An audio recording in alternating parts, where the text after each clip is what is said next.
Thank you, Shocks. Febvin being a little modest there. Although credit due to Reignover for his gank pressure. 2 ganks within the first 4 minutes of the game. One which netted the flash out of Bjergsen. The other takes a kill in the top lane. I mean, just completely out-jungled Santorin here in this game. You were talking about deja vu. That was like, I am San Jose. Level 2 gank, mid lane, I'm like, Bjergsen, please. And then he survived, so I'm like, okay. Where did they learn this? But the fact that Fnatic and UOL were both putting resources into the lane to counter Bjergsen is what you should be doing in those losing matchups. You talked about how Gnar Cassiopeia, bad matchup. Throw Santorin into the top lane and win that matchup, kind of turn it in your favor. That's what they did with the LeBlanc versus the Cho'Gath. You saw the level 2 gank, then you saw Nautilus run into the lane and just ultimate and get Bjergsen again. They kept trying to keep pressure on him so he can't open up the map. Well, in all honesty, with Rek'Sai, throw him into any lane, right? Even if he threw him into the mid lane or into the bottom lane, just show up somewhere, right? And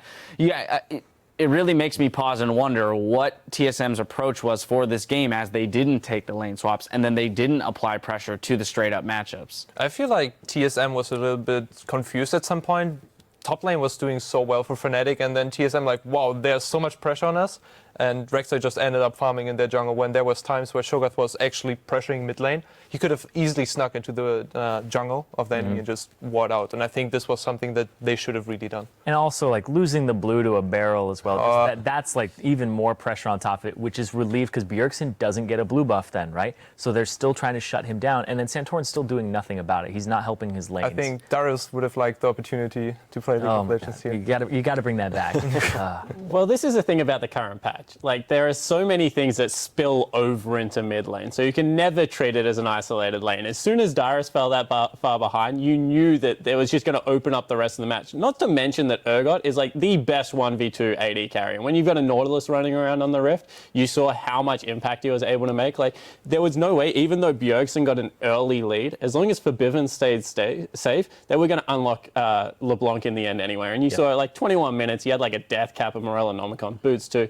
At that point in the game, even though he hadn't got ahead in lane, he was the strongest person on the map. And I really have to give credit actually to Darius. That was not his fault what has ever happened top lane because he didn't have any backup. And he was actually doing really well. The one team fight where it was actually close, or they were coming out even, huge ultimate from him, knocking up 4 people or something like this. So he actually performed really well, but his team kind of left him to die under the tower twice, and then after that it's just, what can I do here? I just need to passive farm. Yeah, massive props to Fnatic, though.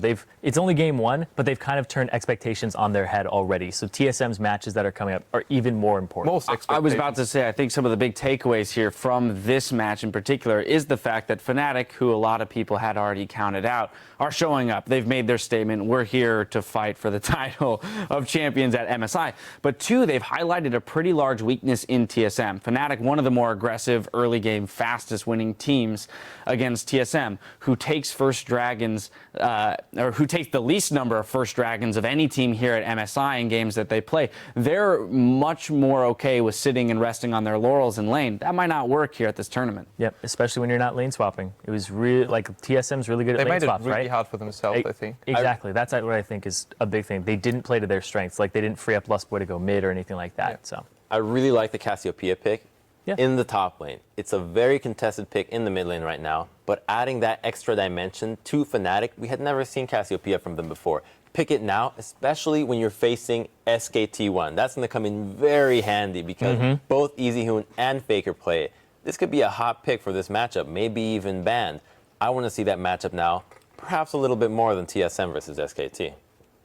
Yeah, and it makes you, I mean, let me start over. I mean, another team that I'd love to see it against AHQ, very aggressive team when it comes to early dragons. When we watch Fnatic now stack up against teams that don't play like TSM, is this kind of strategy still going to work out when they clash heads with as much pressure as they put on themselves? Yeah, I think that they'll have a really good time in the lane against AHQ. I think the thing that AHQ won't do that TSM did is refuse to fight them. TSM get behind and then they don't take fights. There's no way that AHQ is not taking that first dragon fight. They're like flashing in on Karthus, like they're picking a Jarvan for some reason still, like trying to dunk people. There is no way that AHQ does not hard engage that second dragon they went for. All right, well, an exciting game to start the day. We do have to make a quick broadcast correction for you. People looking to aid in the Nepal relief effort can visit the URL internationalmedicalcorps.org, not .com, or check out the LOL Esports Facebook page for more information. And coming up after the break,